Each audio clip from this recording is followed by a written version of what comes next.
Back when they were still making records and CDs were a new thing and like people weren't scared of records dying off like they eventually were for a little bit, like 2000s, late 90s. CD long boxes were made so they would still be the same size as a vinyl record. And they take up basically the same amount of shelf space as a vinyl record. This was made so that way you didn't have any issues, you know, displaying a CD. This one's actually by Smithsonian. It's Cajun social music from Louisiana.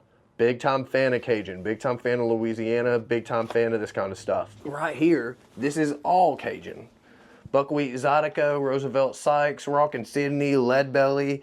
Even though it's not Cajun, it's Louisiana. Justin Wilson, some of this needs to be digitized. It's Cajun comedy. I've got some of his Cajun books signed. I've got all Les Blanc's documentary series from Louisiana.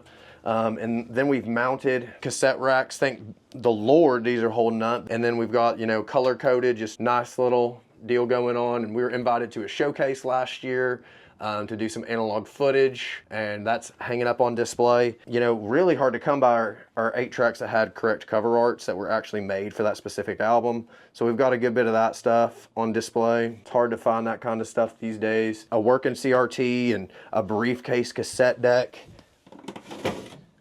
We even have like a 16-inch records I'll grab really fast. I've got a 16-inch record player from the 1950s I have to work on with this guy from, I think, Red Bank Audio. His name's Scott. Let me show you this.